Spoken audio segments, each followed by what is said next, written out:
প্রিয় দর্শক, বন্যা পরিস্থিতি নিয়ে আবারও সরাসরি যুক্ত হচ্ছি সাতকানী উপজেলার বাজালি ইউনিয়নের চৌধুরীপাড়া, যেখানে বিপদসীমা, সেই বিপদসীমা থেকে আপনাদেরকে একটু তথ্য দিই। অনেকে সামাজিক যোগাযোগ মাধ্যমে লিখছেন যে শঙ্কর নদীর পানি কমেছে, তবে একটু আপনাদেরকে তথ্য দিই। এই মুহূর্তে শঙ্কর নদীর সর্বোচ্চ বিপদসীমা অতিক্রম করেছে, অর্থাৎ গত 2 দিনের যে পরিমাণ পানি, তার চেয়ে ডাবল পানি, অর্থাৎ গত সারা রাত ব্যাপী পাহাড়ে যে বৃষ্টি হয়েছে, সেই বৃষ্টির পানিগুলো সকাল 8টা থেকে নামতে শুরু করছে।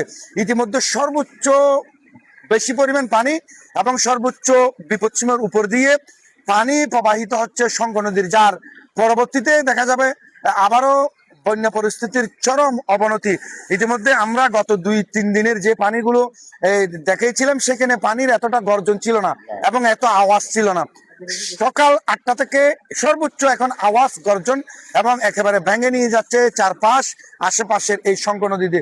আমি স্থানীয় লোক, ইউপি সদস্যের সাথে কথা বলবো। জনাব মোর্শেদ মেম্বার, আপনাকে স্বাগত। ইতিমধ্যে আপনি এখানকার একজন প্রত্যক্ষদর্শী।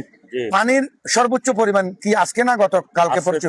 আজকে থেকে বেশি, আজকে থেকে বেশি, সকাল থেকে পানি অতিক্রম করতে পানি। দর্শক, সকাল থেকে পানি বেড়েছে, তবে এখন সর্বোচ্চ পর্যায়ে যারা মধ্যপ্রাচ্যে অনেকেই আসলে দেখতে চেয়েছেন শঙ্কর নদীর কি অবস্থা।